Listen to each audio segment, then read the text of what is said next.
ഇപ്പോൾ നമ്മുടെ അമല ആശുപത്രിയിലെ ഡോക്ടർ സോജൻ ജോർജ് കൂടി നമുക്കൊപ്പം ചേരുകയാണ്.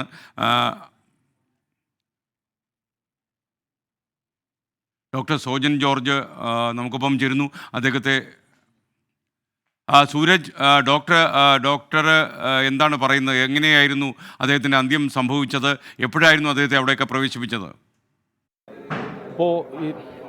ഇപ്പോൾ അമലാശുപത്രിയിലെ ഡോക്ടർമാർ കൂടി നമുക്കൊപ്പം ചേരുകയായിരുന്നു. എന്നാണ് ജയചന്ദ്രൻ സാർ ഇവിടെ ആശുപത്രിയിലേക്ക് എത്തിയത്? ചേട്ടന് കുറച്ച് നാളായിട്ട് കരൾ സംബന്ധമായ അസുഖങ്ങളുണ്ട്. അതിൻ്റേതായ ചികിത്സകൾ എടുക്കുമായിരുന്നു. കഴിഞ്ഞ കുറച്ച് ദിവസങ്ങൾക്കുള്ളിൽ ഇവിടെ അഡ്മിഷനായിരുന്നു.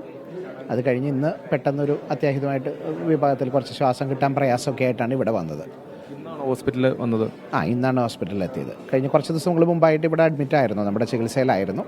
കുറച്ച് നാളായിട്ട് സാറിൻ്റെ കാര്യങ്ങൾ കുറച്ച് മോശമായിരുന്നു. പക്ഷേ ഇന്ന് പെട്ടെന്നാണ് സംഭവിച്ചത്. എത്ര മണിയോടുകൂടി ഇന്നിപ്പോൾ എത്തിയത്? ഒരു 7:30 ആയപ്പോഴേക്കും ഇവിടെ എത്തി. 7:53 ആയപ്പോൾ നമ്മൾ മരണം സ്വീകരിച്ചു. നമ്മൾ ട്രൈ ചെയ്ത് നോക്കി. അതെ, ചേട്ടൻ്റെ ചെയ്യാനുള്ള എല്ലാ കാര്യങ്ങളും നമ്മൾ ചെയ്തു. പക്ഷേ വന്നപ്പോൾ തന്നെ വളരെ മോശമായിരുന്നു. അങ്ങനത്തെ ഒരു സാഹചര്യമായിരുന്നു. കുറച്ച് കാലമായിട്ടുണ്ടായ രോഗത്തിൻ്റെ തുടർച്ചയാണെന്നും? അതെ, കുറച്ചധികം കാലമായിട്ട് അസുഖങ്ങളുണ്ട്. അതിൻ്റേതായ ചികിത്സ ഇടയിൽ അറിയാമല്ലോ, നമ്മളും കുറച്ച് നാളായിട്ട് ഒന്ന് ഇമ്പ്രൂവ് ചെയ്ത് വന്നതായിരുന്നു. വീണ്ടും ആ ലിവറിൻ്റെ അസുഖങ്ങൾ കുറച്ചൊന്ന് മോശമായതിൻ്റെ ഭാഗമായിട്ടാണ് സംഭവിച്ചത്. കഴിഞ്ഞ ഓണക്കാലത്ത് പാട്ടൊക്കെ പാടുകയും കുറച്ചുകൂടി ഒരു സജീവമായിട്ടൊക്കെ വന്നിരുന്നു. സജീവമായിരുന്നു ഇവിടെ. ഇൻഫാക്ട് കഴിഞ്ഞ തവണ ഡിസ്ചാർജ് ആയി പോകുമ്പോഴും വളരെ സന്തോഷത്തോടുകൂടിയാണ് പോയേ. പിന്നെ കരളുടെ അസുഖമാകുമ്പോൾ പെട്ടെന്ന് സംഭവങ്ങൾ വരുമല്ലോ, അങ്ങനെ ഉണ്ടായിട്ടുള്ളതിൻ്റെ ഭാഗമായിട്ട് വരുന്നു. ഓക്കെ, ശരി. സൂരജ്, അദ്ദേഹത്തെ ഒരു അയൽവാസിയും അതേപോലെ ഒരു ഹോം നേഴ്സും കൂടിയാണ് അദ്ദേഹത്തിനെ ആശുപത്രിയിൽ അമലയിൽ എത്തിച്ചതെന്ന് മനസ്സിലാക്കുന്നു. അവർ കൂടി താങ്കൾക്കൊപ്പം ഉണ്ടെന്ന് ഞാൻ മനസ്സിലാക്കുന്നു. തീർച്ചയായും മകളും അതോടൊപ്പം തന്നെ അയൽവാസിയും ഒരു ഹോം നേഴ്സും ചേർന്നാണ് അദ്ദേഹത്തെ ഈ ആശുപത്രിയിലേക്ക് എത്തിച്ചത്. അദ്ദേഹത്തിന്റെ അയൽവാസിയാണ് ഇപ്പോൾ നമുക്കൊപ്പം ചേരുന്നത്. എന്തായിരുന്നു ഈ ആശുപത്രിയിലേക്ക് കൊണ്ടുവരുമ്പോൾ അദ്ദേഹത്തിന്റെ ഒരു സ്ഥിതി? അദ്ദേഹം ഒരു ടോട്ടൽ ഇതിലായിരുന്നു, അങ്ങനെ കോൺഷ്യസ് ആയിരുന്നില്ല അദ്ദേഹം ഇങ്ങോട്ട് വരുമ്പോൾ. അപ്പോൾ ഞങ്ങളും ഹോം നേഴ്സും അദ്ദേഹത്തിൻ്റെ മോളും വേറെ അവരുടെ റിലേറ്റീവ്സ് 2 പേരും ഉണ്ടായിരുന്നു. അപ്പോൾ ഇവരുടെ നിലവിളി കേട്ടിട്ടാണ് ഞങ്ങളെല്ലാവരും അങ്ങോട്ട് പോയത്. പോയി CPR ചെയ്ത് നോക്കി. അപ്പോൾ പുള്ളി ടോട്ടലി കോമ സ്റ്റേജിലായിരുന്നു, ഒന്നും റെസ്പോൺസ് ചെയ്യുന്നുണ്ടായിരുന്നില്ല. അപ്പോൾ എത്രയും പെട്ടെന്ന് തന്നെ ആംബുലൻസ് എടുത്ത് ഞങ്ങളിവിടെ എത്തി. ഒരു 10-15 മിനിറ്റ്സ് കഴിഞ്ഞപ്പോൾ ഡോക്ടർ പറഞ്ഞു നോ മോർ എന്നുള്ളത് പറഞ്ഞു. ഇവിടെ എത്തുന്ന സമയത്ത് അദ്ദേഹത്തിന് കോൺഷ്യസ് ആയിരുന്നില്ല. ഇവിടെ എത്തുമ്പോൾ കോൺഷ്യസ് ആയിരുന്നില്ല. അതിന് പുള്ളി അൺകോൺഷ്യസ് ആവുന്നതിന് മുമ്പ് ഹോം നേഴ്സുമായിട്ട് ഇൻട്രാക്ട് ചെയ്തിരുന്നു. അദ്ദേഹത്തിന് നാരങ്ങ മുട്ടായി കൊടുത്തിരുന്നു എന്നൊക്കെയാണ് പറഞ്ഞത്. സമയത്തായിരുന്നു അതൊരു 5:30 to 6:00 6:30 ഒരു 15 to 20 മിനിറ്റ്സിൽ ഞങ്ങളിവിടെ എത്തിച്ചു. CPR ചെയ്തിട്ട് ഇവിടെ എത്തിച്ചു. പക്ഷെ അൺഫോർച്ചുനേറ്റ്ലി കരച്ചിൽ കേട്ടാണ്, മകളുടെ അടക്കം കരച്ചിൽ കേട്ടാണ്. ഞാൻ വൈകിട്ട് എൻ്റെ റണ്ണിങ്ങിന് വേണ്ടി ഇറങ്ങിയതായിരുന്നു. അപ്പോഴാണ് ഇത് കേട്ട് ഞാൻ അങ്ങോട്ട് ഓടിപ്പോയി ഞങ്ങളെല്ലാവരും കൂടി എത്രയും പെട്ടെന്ന് തന്നെ ഇങ്ങോട്ട് എത്തിച്ചു. കുറച്ച് ദിവസമായിട്ട് കിടപ്പിലായിരുന്നു എന്ന് തോന്നുന്നല്ലേ? അത് വാർദ്ധക്യ സഹജമായിട്ടുള്ള കുറച്ച് ബുദ്ധിമുട്ടുകൾ അദ്ദേഹത്തിന് ഉണ്ടായിരുന്നു എന്നല്ലാതെ വേറെ പ്രശ്നങ്ങളൊന്നും ഉണ്ടായില്ല. ഞങ്ങളുടെ ഫ്ലാറ്റിൻ്റെ ഇടയിലൂടെ തന്നെ വാക്കിംഗ് ഒക്കെ നടന്നു. വളരെ കുറച്ച് ദിവസമായിട്ടുള്ള പുള്ളി ഐ തിങ്ക് ഇന്നലെ മിനിഞ്ഞാന്നെന്താണ് ഹോസ്പിറ്റലിൽ നിന്ന് വന്നത്. അതിൻ്റെ ഇടയ്ക്ക് ഈവനിങ് വാക്കൊക്കെ ചെയ്യുന്നത് കാണാമായിരുന്നു. പിന്നെ പാട്ടുപാടുമായിരുന്നു.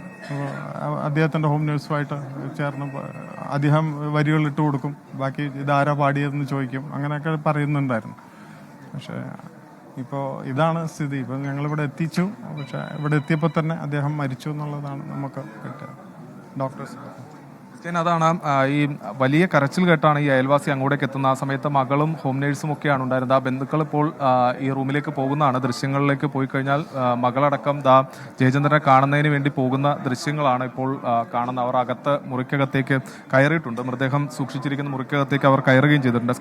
ഈ അയൽവാസി പറയുന്നത് ഇന്ന് വൈകുന്നേരം 5:30 ഈ ഹോം നേഴ്സുമായി എല്ലാം സംസാരിച്ചതാണ്. അദ്ദേഹം ഈ ഒരു നാരങ്ങ മിഠായി അടക്കം വൈകുന്നേരം കഴിച്ചിരുന്നു. അദ്ദേഹം ആവശ്യപ്പെട്ട പ്രകാരം ഒരു നാരങ്ങ മിഠായി അടക്കം കൊടുത്തിരുന്നു. ഈ തൊണ്ട വരളുന്ന സമയത്ത് ഈ നാരങ്ങ മിഠായി കൊടുക്കുന്ന ഒരു പതിവുണ്ടായിരുന്നു. അങ്ങനെ തൊണ്ട വരളുന്നു എന്ന് പറയുന്ന സമയത്ത് ഈ നാരങ്ങ മിഠായി അടക്കം കൊടുത്തതാണ്. അങ്ങനെ ഈ വൈകുന്നേരം ഒരു 6:30-7 മണി സമയത്തോടു കൂടിയാണ് ഈ വല്ലാത്തൊരവസ്ഥയിലേക്ക് അദ്ദേഹം പോകുന്നത്. പിന്നീട് ആശുപത്രിയിലേക്ക് എത്തിക്കുന്നു. അതിന് മുന്നോടിയായി തന്നെ വീട്ടിൽ വെച്ച് തന്നെ ഇവർ CPR കൊടുത്തിരുന്നു. പക്ഷേ ആ സമയത്ത് CPR കൊടുത്തെങ്കിൽ പോലും ഒരു അനക്കം ഉണ്ടായിരുന്നില്ല. ആ സമയത്താണ് ഒരു ആംബുലൻസ് സജ്ജീകരിച്ചുകൊണ്ട് ഈ അമല ആശുപത്രിയിലേക്ക് എത്തിക്കുന്നത്. 7:30 ആശുപത്രി അധികൃതർ പറയുന്ന പ്രകാരം 7:30 ആശുപത്രിയിൽ എത്തിക്കുന്നു. അവരെ കൊണ്ട് കഴിയാവുന്ന കൃത്രിമശ്വാസം അടക്കം കൊടുക്കുന്നുണ്ട്, CPR കൊടുക്കുന്നുണ്ട്. പക്ഷേ പക്ഷേ ഒരു തിരിച്ചുവരവ് എല്ലാ തവണയും ഉണ്ടാകുന്നത് പോലെ ഇവരെല്ലാവരും പ്രതീക്ഷിച്ചു. പക്ഷേ അക്ഷരാർത്ഥത്തിൽ ഒരു തിരിച്ചുവരവിലേക്ക് അദ്ദേഹം പോയില്ല. ഭാവഗായകൻ ഈ ലോകത്തോട് തന്നെ വിട പറയുന്ന ഒരു സാഹചര്യമാണ് ഉണ്ടായത്. എന്തായാലും SKN ഒട്ടും തൃശ്ശൂർ അമല ആശുപത്രിയിൽ നിന്ന് വിവരങ്ങൾ നൽകിയത്.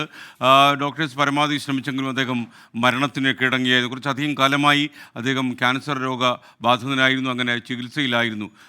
നിങ്ങൾക്കറിയുന്ന പോലെ സംവിധായകൻ എ വിൻസെൻറ്റും പ്രശസ്ത നിർമ്മാതാവായിരുന്ന ശോഭന പരമേശ്വരൻ നായരും കൂടി ഒരു ഗാനമേളയിൽ വെച്ച് പി ജയചന്ദ്രൻ്റെ പാട്ട് കേൾക്കുകയും ജയചന്ദ്രനെ സിനിമയിലേക്ക് വിളിക്കുകയുമായി ഉണ്ടായത്. ഒരു മുല്ലപ്പൂ മാലയുമായി എന്ന പാട്ടായിരുന്നു അദ്ദേഹം ആദ്യം പാടിയത്. കുഞ്ഞാലി മരക്കർ എന്ന സിനിമയിൽ പി ഭാസ്കരൻ മാഷ് എഴുതിയ പാട്ടായിരുന്നു അത്. എന്നാൽ ആ ചിത്രത്തിൻ്റെ റിലീസിങ് നീണ്ടുപോയി. പിന്നീട് ഈ പാട്ട് കേൾക്കാനിടയായ പ്രശസ്ത സംഗീത സംവിധായകൻ ദേവരാജ മാസ്റ്റർ അദ്ദേഹത്തിനെ കളിത്തോട് എന്ന സിനിമയിലെ പ്രശസ്തമായ മഞ്ഞലയിൽ മുങ്ങിത്തോർത്തി എന്ന പാട്ട് പാടാനായി ക്ഷണിക്കുകയായിരുന്നു. ഈ പാട്ടോടെ പുതിയൊരു ഗായകൻ്റെ പിറവി ഉദയം നമ്മൾ കണ്ടു. പിന്നീട് അദ്ദേഹത്തിന് ഒരിക്കലും തിരിഞ്ഞു നോക്കേണ്ടി വന്നിട്ടില്ല. ഒരുപക്ഷേ ഇദ്ദേഹത്തിൻ്റെ സിനിമയിലേക്കുള്ള യാത്രയിൽ ഏറ്റവും പ്രധാനപ്പെട്ട പങ്കുവഹിച്ചത് ശോഭന പരമേശ്വരൻ നായർ എന്ന സഹൃദയനായ ചലച്ചിത്ര നിർമ്മാതാവായിരുന്നു എന്നത് ചരിത്രമാണ്.